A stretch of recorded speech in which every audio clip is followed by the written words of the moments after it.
So I've had a couple of questions on how I put together the enclosures for my PIR sensors for my props. Enclosures are important both to narrow the field of view of the PIR sensor, as well as protecting it from the elements. Before I start with my build, I think it's important that we acknowledge the greats that have come before. In particular, Halstaff, also known as Steve. He's a true inspiration to a lot of us home haunters, and has done some amazing animatronics. Unfortunately, he's no longer with us. Rest in peace. But this particular PIR enclosure build was based on one of his tutorials, which I'll link to in the comments. This build is built around the SR602 PIR sensor. It's a great little sensor.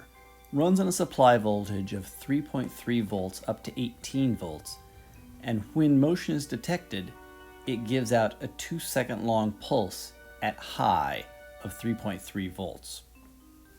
It also fits perfectly inside a 1/2-inch PVC fitting. This build comes together with a minimum of components and parts. I'll include a list of everything in the description.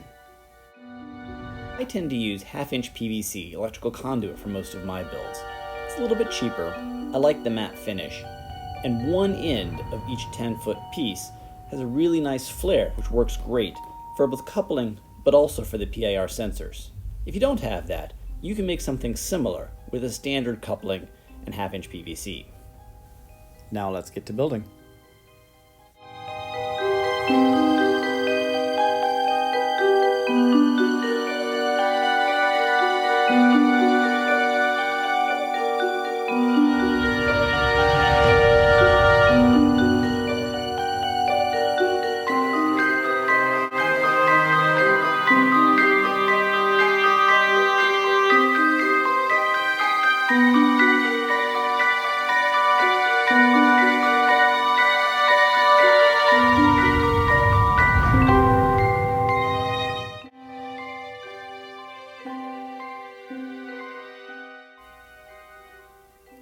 To color the PVC, you could paint it, but I vastly prefer staining the PVC, using a mixture of dye and PVC cleaner.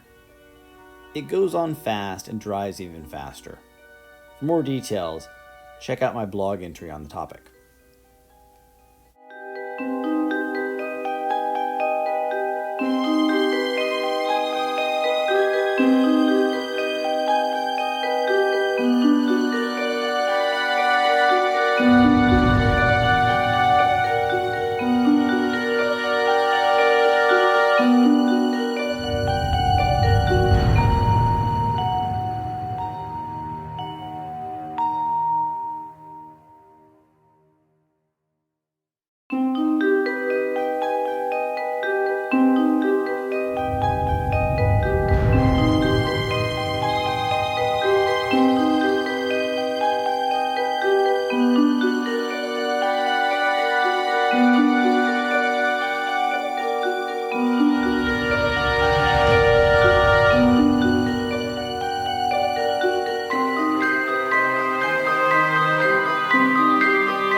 When it comes time to attach the sensor to the cable, it's really important that you remember how you attach it and you get the orientation correct.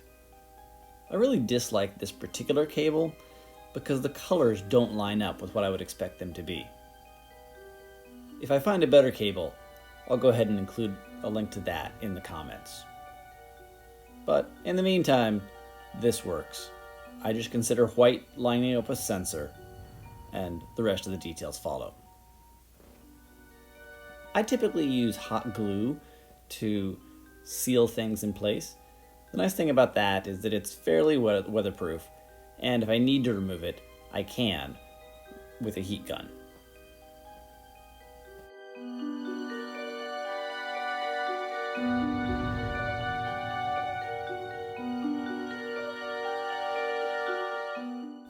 And there you go. Your enclosure's all set. Happy haunting.